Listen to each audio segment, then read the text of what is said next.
Good morning. ഏത്തപ്പഴം കൊണ്ട് നമുക്ക് ഒരുപാട് വെറൈറ്റി ആയിട്ടുള്ള ഡിഷസ് ഉണ്ടാക്കാൻ പറ്റും. ഒരുപാട് സ്വീറ്റ്സ് ഉണ്ടാക്കാൻ പറ്റും, ഡെസേർട്സ്, നല്ല നാടൻ വിഭവങ്ങൾ, അങ്ങനെ ഒത്തിരി കാര്യങ്ങൾ നമുക്ക് ഏത്തപ്പഴം വെച്ച് ചെയ്യാൻ പറ്റും. ഞാൻ തന്നെ എൻ്റെ ചാനലിൽ കുറേ ഏത്തപ്പഴത്തിന്റെ റെസിപ്പീസ് ഇട്ടിട്ടുണ്ട്. ഇപ്പം ഞാൻ അതിൻ്റെ ഒരു പ്ലേലിസ്റ്റ് തന്നെ അതിൽ തയ്യാറാക്കിക്കൊണ്ടിരിക്കുകയാണ്. നിങ്ങൾ ചാനലിലോട്ട് കയറി നോക്കാമെങ്കിൽ കാണാം കേട്ടോ. അപ്പൊ ഇന്ന് നമുക്ക് നല്ലൊരു അടിപൊളി ഡെസേർട്ട് ആണ് കേട്ടോ നമ്മൾ ഏത്തപ്പഴം വെച്ച് ചെയ്യാൻ പോകുന്നത്. നല്ല പൊളി ടേസ്റ്റും ആണ്. നമ്മുടെ വീട്ടിൽ ആരെങ്കിലും ഗസ്റ്റ് ഒക്കെ വരുമ്പോഴേ നമുക്ക് സന്തോഷമായിട്ട് പുതുമയായിട്ടുള്ള ഒരു വിഭവം അവരുടെ മുമ്പിൽ കൊണ്ട് വെച്ച് കൊടുക്കാൻ പറ്റും.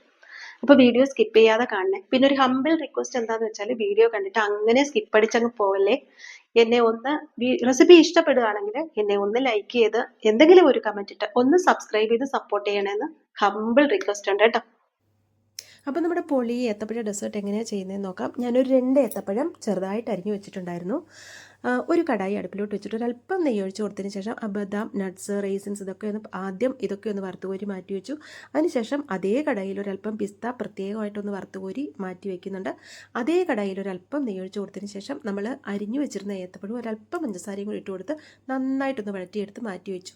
അതിനുശേഷം ഒരു അല്പം സേമിയ കൈവച്ച് ഒന്ന് ക്രഷ് ചെയ്ത് കൊടുത്തതിന് ശേഷം നമ്മൾ നേരത്തെ പഴം വരട്ടിയ കടായിൽ തന്നെ കുറച്ച് പാൽ, 1/2 ലിറ്റർ പാലൊഴിച്ച് കൊടുത്തു. അത് ഒന്ന് തിളച്ചപ്പോഴത്തേക്ക് സേമിയ ഇട്ട് കൊടുത്തു. അല്പം ചവ്വരി വേവിച്ച് വെച്ചിട്ടുണ്ടായിരുന്നു, അതിട്ട് കൊടുത്തു. പാകത്തിന് മധുരത്തിന് പഞ്ചസാര ഇട്ട് കൊടുത്തു. നമ്മൾ വഴറ്റി വെച്ചിരുന്ന ഏത്തപ്പഴം ഒന്ന് സ്മാഷ് ചെയ്ത് അതിലോട്ട് ഇട്ട് കൊടുത്തു. അല്പം ഉപ്പിട്ട് കൊടുത്തു, മധുരമൊക്കെ ഒന്ന് ബാലൻസ് ചെയ്യാനായിട്ട്. അല്പം മിൽക്ക് മെയ്ഡും കൂടെ ഒഴിച്ചു കൊടുത്തു. മണത്തിന് വേണ്ടിയിട്ട് ഒരു അല്പം ഏലക്കാപ്പൊടിയും കൂടി ഇട്ട് കൊടുത്ത് കഴിയുമ്പോഴത്തേക്ക് നമ്മുടെ അടിപൊളി ഡെസേർട്ട് റെഡിയാണ് കേട്ടോ.